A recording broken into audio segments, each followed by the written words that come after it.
Good morning, Composition 3. I realized that some people have been waiting for this lecture already. I got a couple emails from some students.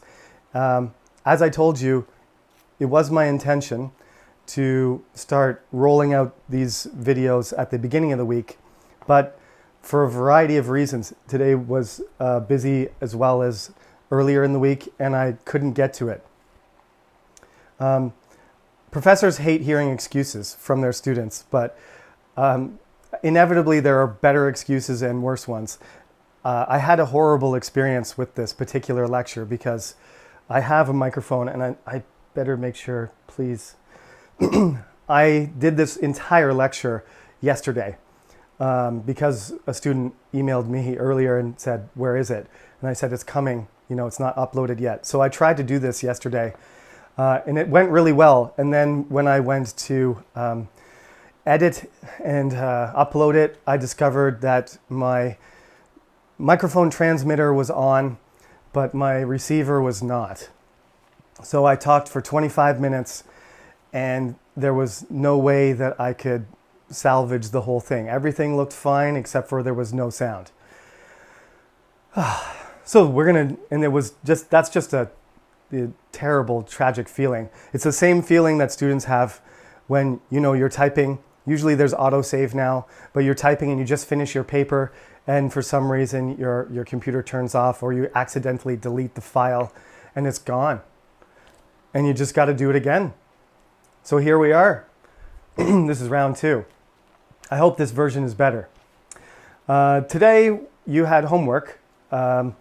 You were supposed to hand in a number of pages. The information was on the website. And today I will ask you to do a few more pages for homework. But although we will have a video lecture next week, even though there's Chuseok, we will not have any homework due next week. And I will extend the cyber lecture period until Tuesday, just in case you just want to get away from school and Zoom and YouTube and studying while you are spending time with your family or meeting other people, whatever it is you want to do on your holiday. So there's no homework due next week, but there is a cyber lecture starting on Monday and ending the following Tuesday. It'll overlap with the next cyber lecture by one day, but that's okay. So what I'm going to ask you to do is to hand in the homework that I'm giving you today in 2 weeks, and I'm just going to sort of basically introduce the assignment for the writing assignment for the following week as well, a paragraph writing assignment. So you'll have 2 things to do in 2 weeks, but nothing to do next week. I hope that's clear. But anyway, I will be posting all this information in writing clearly on the website for you to refer to. Okay?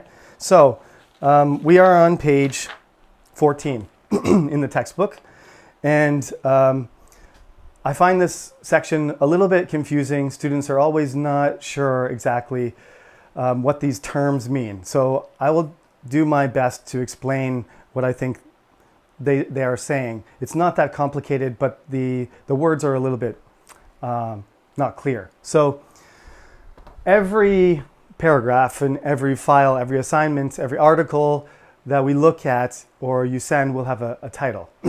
It'll have somebody who's writing it, it'll have a date, and it'll have a title. The title's job is really to tell you the topic. It's supposed to catch somebody's interest, but its main purpose is just to generally tell you what topic the writing is going to be about. And so topic and title are kind of related to each other. When you write a title, you kind of try to express it in a way that's interesting. Like if I wanted to talk about life in Korea, and I happen to be somebody who was born somewhere else, I might say, a foreigner's experience in Korea. Now, as we talked about last class and the second lecture, that's not very specific. That could be anybody from any country. So I would have to go further and look at the first few sentences of the paragraph to find out if this is about a Canadian's experience, a German's experience, a Brazilian's experience, or somebody else. If I didn't care, and it could be anybody from anywhere, then I would just keep reading. But if I was looking for specifically a North American person's experience because it's more similar to mine and we share languages and cultural background, once I got to the topic sentence, I would know that, and I would stop reading and look for something else if it didn't match.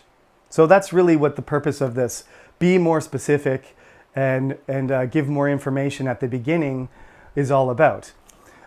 This exercise here in the textbook is asking you to do just that. You have a topic, which is very broad, and then the main idea is going to focus or give a main point about that topic.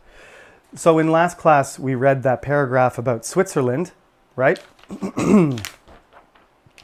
Switzerland, something interesting at every turn. The topic of that paragraph is Switzerland, right? And the main idea about that topic is Switzerland. Switzerland is a topic, very interesting country to visit, and that's connected by a verb, is a. That's what they want you to do. Identify that topic by circling it and underline the main idea that is related to the topic. Okay, so this is the first part of your homework, is to complete number 4, to look at each sentence and circle the topic and underline the main idea. Sometimes I like to say main point instead, just because main idea sounds like it's too closely related to topic. Okay, now all you have to do, this is kind of how we're approaching this class, is you take a topic, you make it more specific, you make a main point, and then you make an argument based on a position, and then you have a thesis, right? So you can take a simple topic, add a main idea, put an argument in it, and then support that argument throughout your paper, and then you're working with a thesis statement. And that's what we're trying to do. We're trying to get that first argument built correctly and prepared properly so that your essay will be more effective. You can't have a good essay without a good thesis. That's the starting point, okay? But again, let me emphasize that we're not doing essays yet. So this is the part that we're at. I want you to get in the habit of being more specific and having a main idea related to a topic, not just a general thing that could be anything, because that's a title. Titles are, you may notice, titles are capitalized. The first letter of each word is capitalized. The first letter, but minor words like prepositions and articles don't need a capital. And you just put that at the top of your, writing to make it look nice and to give somebody a general sense of what you're going to talk about. Okay, so moving down the page, number 5 and number 6, number 5, A and B, are quite simple. There are paragraphs there, and they're missing topic sentences, which you have to choose the one that matches the paragraph best. Now, the important thing is, just like we discovered with the Swiss paragraph, the person who wrote this topic sentence, the supporting sentences didn't actually match. We talked about this. I said, it's written fine. There's no grammar mistakes. The sentences are well connected to each other. But if you say you're going to talk about something and then you never support it, then it's who's going to believe you? This is basically the way writing works. It's logical. So you have to prove your points. If you just say it is, don't expect other people just to take your word for it, right? Especially if you're not famous. If you're the president of something, or you're a famous celebrity and you say something, unfortunately people might just believe you just because you say it. But that's not the way academic writing works, and that's not the way the world usually works. You don't need a name, you just need to show that it's true. And the way you show it's true is by supporting your statement. So the problem with the Swiss paragraph is this. The writer, Ken Jones, says, if you dream of traveling to a country with beautiful mountains, delicious food, wonderful places to go sightseeing, and polite people, you should visit Switzerland. Sounds great. So I'm expecting to hear about all these things in this short paragraph, because that's what he told me. But as we noticed, they don't mention anything about food. They talk about languages and other things. And these are all attractive things. But if I'm interested in delicious food, and I'm not familiar with Switzerland, I've got nothing. I've got no information there, so it's not persuading me. So it's a weak paragraph because the supporting sentences don't match the topic sentence. So likewise, you have to look at these two paragraphs. They give you three choices.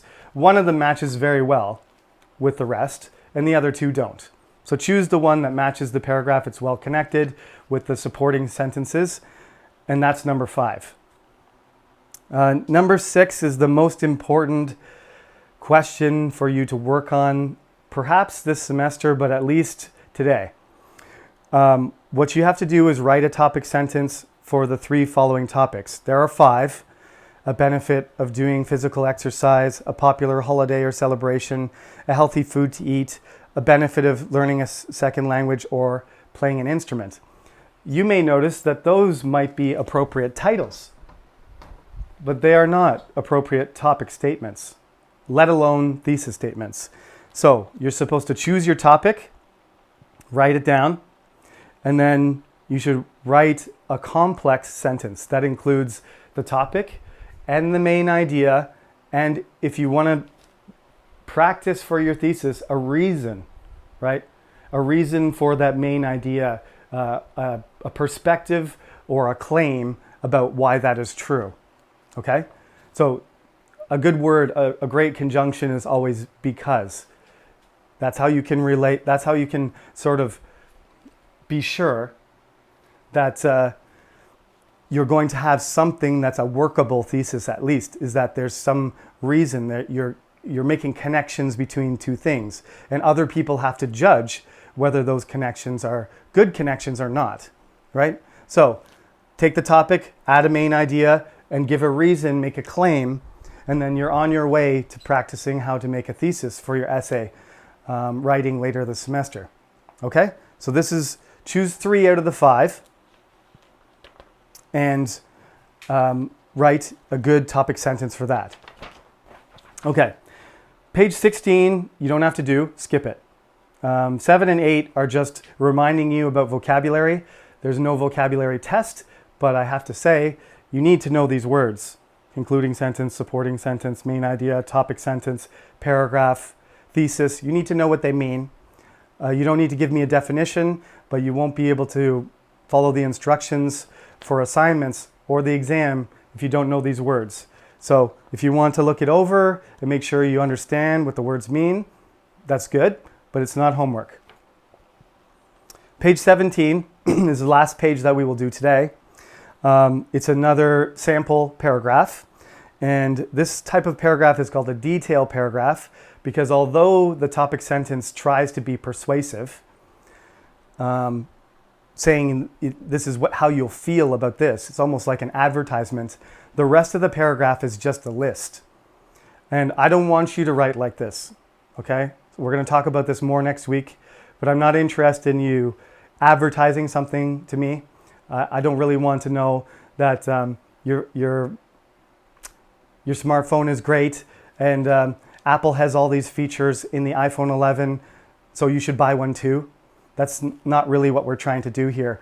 That's not really an argument. That's just a description of the specs of a device. And then I can say, wow, those are all really good features, so I might go buy one. But I'm making the decision myself. You're not persuading me in any way, really. You're just presenting the information, okay? So this is what I want you to recognize, that this list has an order, and I want you to be able to identify the supporting points. That's all there is to this exercise. So the detailed paragraph goes like this. Title, Atlas Health Center. Topic sentence, you'll love working out at the Atlas Health Center and you'll love what it does for you. That is a claim, right? But they're not going to relate everything to that sentence. They're just going to say it has this and this and this and this and this, so go there, okay? Which is not an essay at all. This is the list. So you need to do the exercise, to complete the question, you just need to make a list. Number 2 is A, B, C, D, E, F. There are six points that you need to put in the list. So it's easy to break down. This is a very short paragraph. We have state-of-the-art exercise equipment in large air-conditioned rooms. You can work out alone or with the help of one of our professional personal trainers. If you like to exercise with friends, join an aerobics or swimming class, or even try kickboxing. Our staff nutrition experts are always on hand to talk to you. Our staff nutrition experts are always on hand to talk with you about health issues. When you've finished, you can relax with a whirlpool bath or a sauna. Come exercise with us at Atlas and you'll soon be feeling strong and looking good. I would have to record that again because I ruined my commercial voice. But you can see how it has that sort of feel to it. That it's just a list of good things. So yes, if it doesn't cost too much, that's where I'm going to work out. So that's what I want you to do for that question. Just pick out the 6 things, the 6 features in the list, and then write them down. So your homework assignment for the textbook is page 14, 15, and 17. Skip page 16.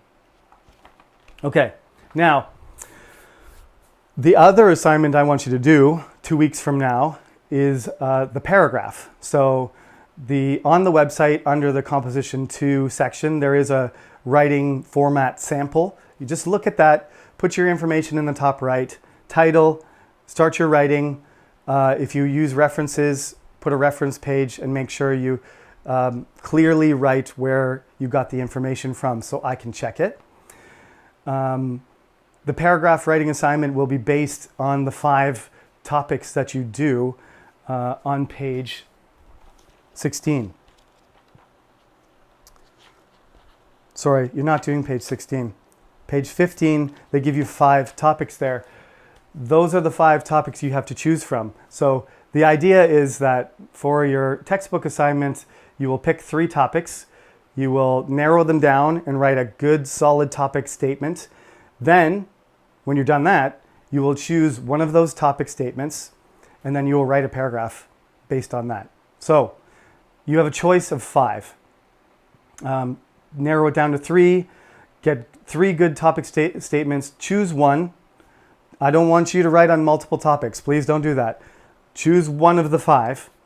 Write a good topic statement. Use that topic statement as the first sentence in your paragraph.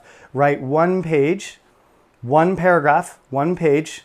Make sure you support your position. Make sure everything's organized and connected, and you don't write about things that are not related to your topic statement.